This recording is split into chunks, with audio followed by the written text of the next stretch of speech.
আজি সমগ্ৰ ৰাজ্যজুৰি ৱাকফ সংশোধনী বিধেয়কৰ বাতিলৰ বিৰুদ্ধে প্ৰতিবাদ। বঙালমৰাত ৱাকফ সংশোধনী বিধেয়কৰ বিৰুদ্ধে প্ৰতিবাদী কাৰ্যসূচী।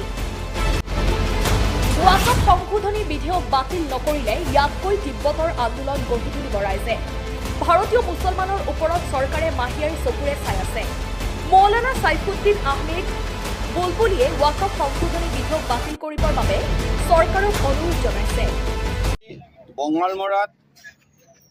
বঙালমৰাৰ পৰা গোটেই ভাৰতবৰ্ষক জনাব বিচাৰিছোঁ এই কথা যে ভাৰতবৰ্ষৰ মুছলমানসকলৰ ওপৰত যি ৱাকফ বিল আনি উচ্চ সদন নিম্ন সদনত পাছ কৰাই লৈ যি আমাৰ ওপৰত মাহিয়াৰ চকুৰে চাবৰ কাৰণে ব্যৱস্থা চৰকাৰে কৰিছে, চৰকাৰে যাতে এই ব্যৱস্থা আমাৰ ওপৰত নকৰে, মছজিদ মাদ্ৰাছা এই মুছলমানসকলৰ ওপৰত যাতে গোটেই জাতি মিলি এটা ভাৰতবৰ্ষৰ জাতি ভাৰতীয় নাগৰিক আৰু এই ভাৰতীয়সকলৰ ওপৰত যাতে মাহিয়াৰী চকুৰে চোৱা নহয়, ইয়াৰ কাৰণে আমি আজি তীব্ৰ প্ৰতিবাদ সাব্যস্ত কৰিছোঁ বঙালমৰাত। আৰু ইয়াৰ কাৰণে কেন্দ্ৰীয় চৰকাৰক আমি অনুৰোধ জনাইছোঁ যে এই বিধেয়কখনৰ ওপৰত তেওঁলোকে চিন্তা চৰ্চা কৰি ৱাকফ বিলখন যি বিলখন আনিছে বিলখন বাতিল কৰিব।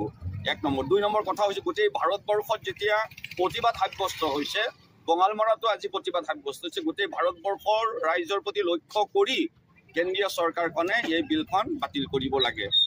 3 নম্বৰ কথা হ'ল এই ভাৰতবৰ্ষ স্বাধীন কৰাৰ কাৰণে গোটেই জাতি বৰ্ণ ভাষা নিৰ্বিশেষে সকলোৱে যেতিয়া স্বাধীনতা আন্দোলন জঁপিয়াই পৰিছিল, সেই সময়ত আমাৰ মুছলমানসকলো বহু মুছলমান ব্যক্তি শ্বহীদ হৈছিল, বহুত জোনাবসকল আলিমসকল শ্বহীদ হৈছিল।